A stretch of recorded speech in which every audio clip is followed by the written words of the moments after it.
नमस्कार। मैं हूं अंजू पंकज। बहुत बहुत स्वागत है आप सबका। मंगलवार का दिन आम आदमी पार्टी के लिए एक झटकों से भरा दिन रहा। सुप्रीम कोर्ट में जैसे जैसे ईडी की तरफ से दलीलें रखी जा रही थी या अरविंद केजरीवाल के वकील अभिषेक मनु सिंघवी की तरफ से दलीलें रखी जा रही थी और जो जो टीका टिप्पणियां सुप्रीम कोर्ट में जस्टिस संजीव खन्ना कर रहे थे या जस्टिस दीपांकर दत्ता कर रहे थे, वैसे वैसे तिहाड़ जेल में बंद अरविंद केजरीवाल का बीपी भी ऊपर नीचे हो रहा था। आम आदमी पार्टी के लगभग सभी नेताओं, कार्यकर्ताओं और मंत्रियों का भी यही हाल था। बल्कि तिहाड़ जेल प्रशासन को तो अरविंद केजरीवाल का बीपी भी चेक करना चाहिए आज के दिन, क्योंकि हो सकता है उन तक भी खबरें पहुंच रही हूं कि अब मिली अंतरिम जमानत, नहीं अब नहीं मिल रही, अब लग रहा है कि मामला उनके पक्ष में जा रहा है, लेकिन अगले पल खबर बदल गई। तो ये जो उतार चढ़ाव पूरे दिन सुप्रीम कोर्ट में होता रहा अरविंद केजरीवाल की अंतरिम जमानत को लेकर, इसके चलते आम आदमी पार्टी में हड़कंप मचा रहा। लेकिन आखिरकार हुआ वही, अरविंद केजरीवाल को राहत नहीं मिली। सुप्रीम कोर्ट में अंतरिम जमानत को लेकर 2:30 बजे तक दोनों तरफ के वकीलों को यह कहा गया था कि वो अपनी अपनी दलीलें पूरी कर लें। जस्टिस संजीव खन्ना ने साफ कहा था कि 2:30 बजे के बाद वो अंतरिम जमानत के मामले पर दलीलें नहीं सुनेंगे, और तब ऐसा लग रहा था कि शायद वो आज ही अपना फैसला सुना दे, लेकिन ऐसा नहीं हुआ। फैसले को सुरक्षित रख लिया गया है। अब कब सुनाया जाता है, ये सबसे बड़ा सवाल है। लेकिन आज दिन भर सुप्रीम कोर्ट में क्या हुआ? सुबह 10:30 बजे सुनवाई शुरू हुई, और जैसा कि पिछली सुनवाई के दौरान कहा गया था सुप्रीम कोर्ट की तरफ से कि अरविंद केजरीवाल को चुनावी माहौल के दौरान अंतरिम जमानत देने के मामले पर वो चर्चा करना चाहते हैं, सुनवाई करना चाहते हैं। अंतरिम जमानत अरविंद केजरीवाल को दी जाएगी या नहीं, इसके बारे में कुछ नहीं कहा था सुप्रीम कोर्ट ने, लेकिन उन्होंने फिर भी ये कहा था कि वो इस पर सुनवाई करना चाहते हैं। तो वो सुनवाई हुई, और उस दौरान क्या कुछ हुआ वो आपको बताती हूं। पहले आप ये देखिए कि सुप्रीम कोर्ट की तरफ से क्या बड़ी बड़ी टीका टिप्पणियां मंगलवार को की गई। केजरीवाल की जमानत पर सुप्रीम कोर्ट ने 4 बड़ी टिप्पणियां की। जस्टिस खन्ना और जस्टिस दीपांकर दत्ता ने कहा कि केजरीवाल कोई आदतन अपराधी नहीं है, इससे पहले उन्होंने कभी कोई अपराध नहीं किया है, तो ऐसे में उनको जमानत देने के बारे में सोचा जा सकता है, अंतरिम जमानत, ताकि वो चुनावी प्रक्रिया में हिस्सा ले सके। एक राष्ट्रीय पार्टी के कर्ता धर्ता है, दिल्ली के सीएम है, तो ऐसे में उनको पार्टी के लिए प्रचार करने का अधिकार मिलना चाहिए, ये कहना था जस्टिस संजीव खन्ना का। आगे उन्होंने कहा कि ये अपने आप में एक अभूतपूर्व परिस्थिति है। लोकसभा चुनाव चल रहे हैं, वो दिल्ली के चुने हुए मुख्यमंत्री हैं, अगर चुनाव नहीं चल रहे होते तो अंतरिम जमानत का सवाल ही नहीं उठता था। और साथ ही साथ ये कहा कि चुनाव 5 साल में सिर्फ एक बार होते हैं। बिल्कुल सही कहा उन्होंने, चुनाव चाहे विधानसभा के हो या लोकसभा के हो या एमसीडी के हो, 5 साल के बाद ही होते हैं, और लोकसभा चुनाव भी 5 साल के बाद आए हैं। शायद इसलिए सुप्रीम कोर्ट में जस्टिस खन्ना की बेंच को लग रहा था कि ये अभूतपूर्व हालात है। लेकिन यहां पर यह समझना भी जरूरी है कि इन हालात को खुद अरविंद केजरीवाल नहीं पैदा किया। पहला सम्मन तो उनको 30 अक्टूबर 2023 को मिल गया था। अगर उस सम्मन का जवाब वो दे देते तो ये हालात नहीं बनते। ईडी ने खुद कहा है सुप्रीम कोर्ट में कि अगर अरविंद केजरीवाल 9 सम्मन्स को नजरअंदाज नहीं करते, ईडी के सामने पेश हो जाते, जांच पड़ताल में ईडी का सहयोग करते, तो उनको गिरफ्तार करने की नौबत नहीं आती। तो ऐसे में ये जो अभूतपूर्व स्थिति नजर आ रही है सुप्रीम कोर्ट को, उसके लिए कहीं ना कहीं अरविंद केजरीवाल जिम्मेदार है।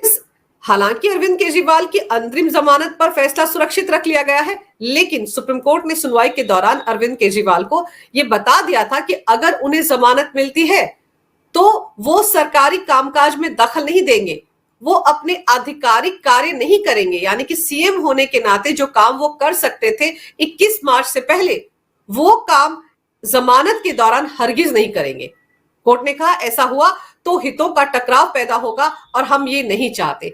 तो स्थिति बिल्कुल साफ कर दी गई थी कि अंतरिम जमानत अगर अरविंद केजरीवाल को दी जाती है तो कम से कम वो अपने सरकारी कामकाज को नहीं करेंगे। दूसरी तरफ ईडी ने अरविंद केजरीवाल को अंतरिम जमानत दिए जाने का पुरजोर विरोध किया। उन्होंने कोर्ट के सामने कुछ सवाल उठाए। ईडी की तरफ से कहा गया कि राजनेताओं के लिए अलग कैटेगरी क्यों बना रहा है सुप्रीम कोर्ट। उन्हें भी आम आदमी की तरह ट्रीट किया जाना चाहिए। कोर्ट के सामने, न्याय के सामने आम आदमी और नेता सब बराबर हैं। तो फिर यहां पर अरविंद केजरीवाल को अंतरिम जमानत देने के बारे में क्यों बात हो रही है? और फिर ईडी ने कहा कि देश में इस वक्त 5,000 केस हैं जिनमें सांसद शामिल हैं। फिर तो इन सभी को जमानत पर रिहा कर दिया जाना चाहिए। अरविंद केजरीवाल को स्पेशल ट्रीटमेंट क्यों दी जा रही है? उनके साथ भी एक आम कैदी के साथ या आम आरोपी के साथ जो बर्ताव होता है वही होना चाहिए। आगे ईडी ने कोर्ट के सामने ये सवाल भी उठाया कि अगर कोई किसान जिसका बुआई का सीजन चल रहा है, क्या वो किसान किसी सांसद से कम महत्वपूर्ण है? अगर कोई किसान जेल में बंद है तो कल को वो भी अदालत का दरवाजा खटखटा सकता है कि बुआई का सीजन आ गया है, कृपया करके मुझे अंतरिम जमानत दे दी जाए ताकि मैं अपने खेतों में बुआई कर सकूं। आगे ईडी ने कोर्ट के सामने ये सवाल भी उठाया कि अरविंद केजरीवाल को अंतरिम जमानत पर अगर रिहाई दी जाती है तो ये संदेश जाएगा कि केजरीवाल ने कुछ किया ही नहीं था, शराब घोटाले में उनकी कोई भूमिका नहीं है, लेकिन उन्हें चुनाव से पहले जानबूझकर गिरफ्तार किया गया और ये संदेश जांच एजेंसियों की साख के लिए अच्छा नहीं है। तो ऐसे में उनको अंतरिम जमानत नहीं दी जानी चाहिए। और फिर उन्होंने ये भी कहा कि केजरीवाल ने जांच पड़ताल में, शराब घोटाले की जांच पड़ताल में कभी सहयोग नहीं किया।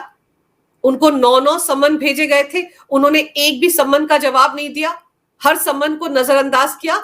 और अगर अरविंद केजरीवाल ईडी के साथ कोऑपरेट करते, जब जब उन्हें पूछताछ के लिए बुलाया जा रहा था, ईडी के अधिकारियों के सामने अगर हाजिर हो जाते तो उनको गिरफ्तार करने की नौबत नहीं आती। आज जिस परिस्थिति को सुप्रीम कोर्ट अभूतपूर्व बता रहा है कि एक सिटिंग सीएम तिहाड़ जेल में बैठा है और देश में लोकसभा के चुनाव हो रहे हैं और ऐसे में उसको अंतरिम जमानत दी जानी चाहिए, तो ये जो अभूतपूर्व स्थिति पैदा हुई है इसके लिए सिर्फ और सिर्फ अरविंद केजरीवाल जिम्मेदार है। अगर वो जांच एजेंसी के साथ कोऑपरेट करते तो उनको गिरफ्तार करने की नौबत नहीं आती, मामला यहां तक नहीं पहुंचता। आगे ईडी ने कोर्ट को कुछ और तथ्यों के बारे में भी बताया। ईडी ने जानकारी दी कि ये जो शराब घोटाला है इसमें 100 करोड़ के मामले में अब तक 1100 करोड़ जब्त किए गए हैं।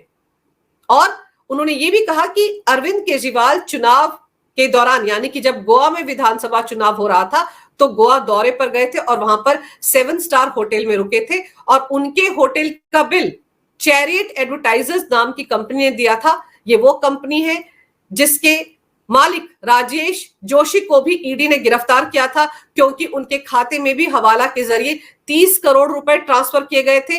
और चरणप्रीत सिंह, जिसे हाल ही में ईडी ने गिरफ्तार किया था, वो इसी चैरियट एडवर्टाइजर्स के लिए काम करता है। उसके अलावा भी 3 और लोग हैं जो इसी चैरियट एडवर्टाइजर्स के साथ जुड़े हुए हैं।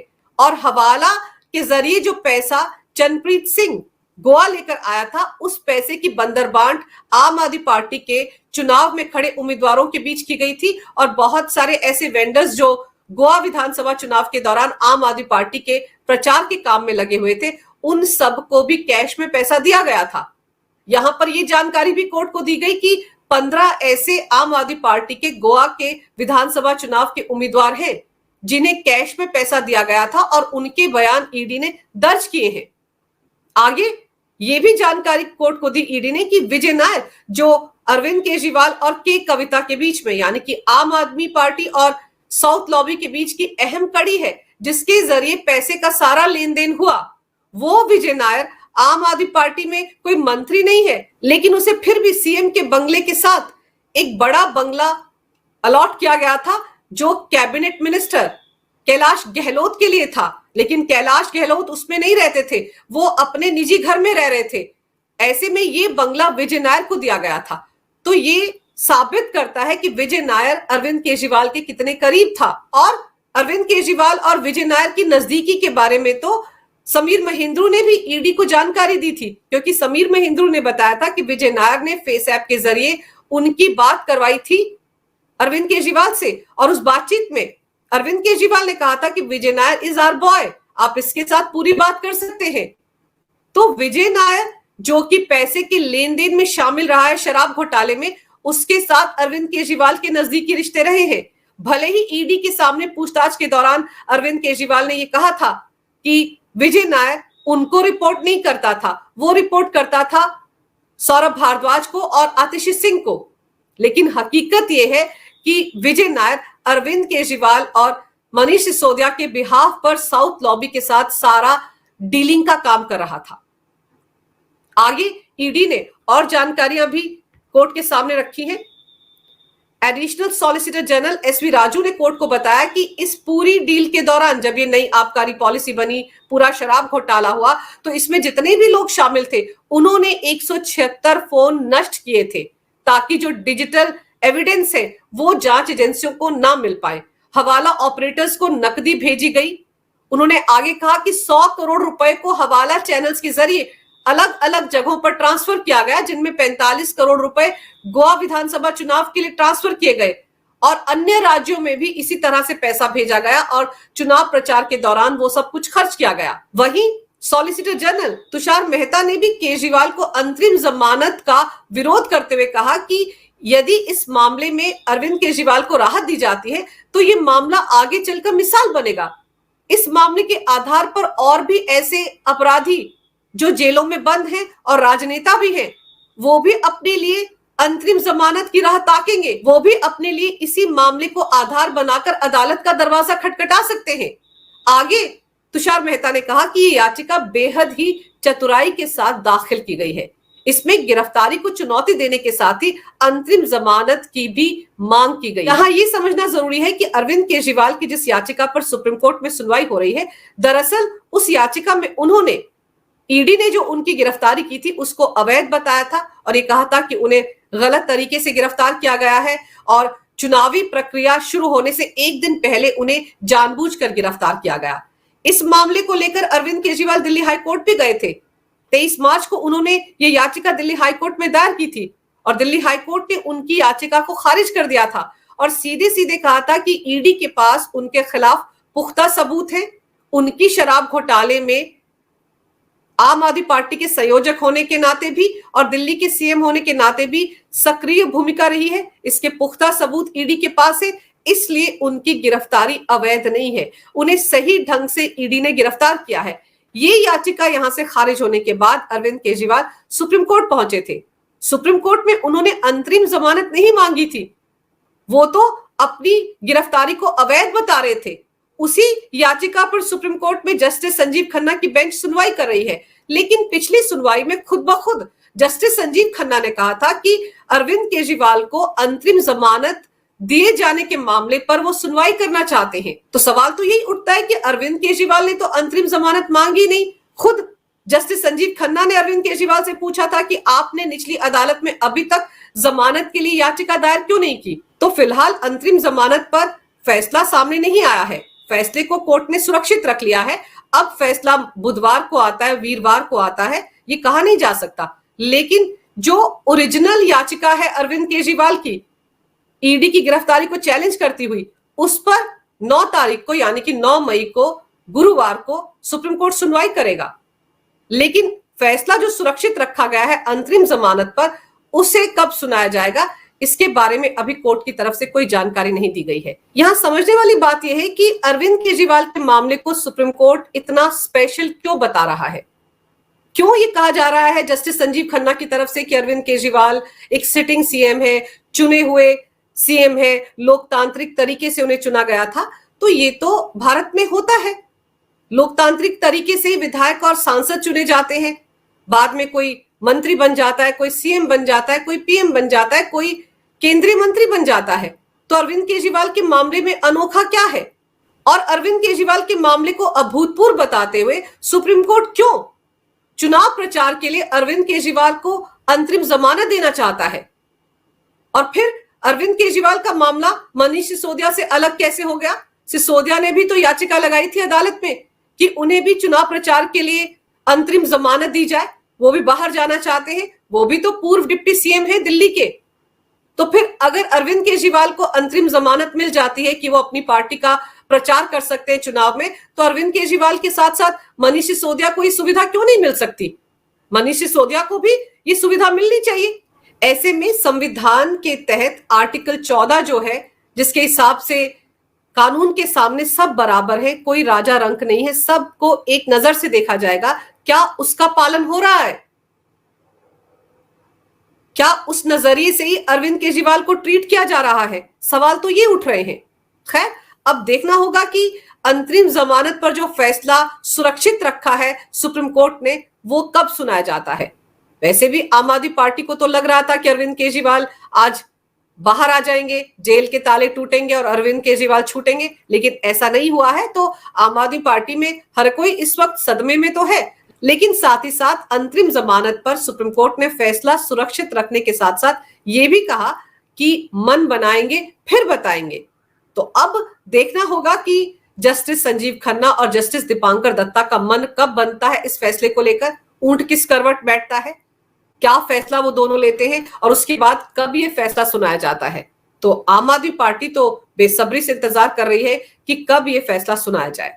अगर आपको ये वीडियो अच्छा लगे तो कृपया इसे लाइक करें, शेयर करें। अगर आप पहली बार मेरे चैनल पर आए हैं तो कृपया मेरे चैनल को सब्सक्राइब करना ना भूलें। मेरे चैनल को अपना पूरा समर्थन दें। ये वीडियो देखने के लिए बहुत बहुत धन्यवाद। नमस्कार। भारत माता की जय हो। वंदे मातरम और जय श्री राम।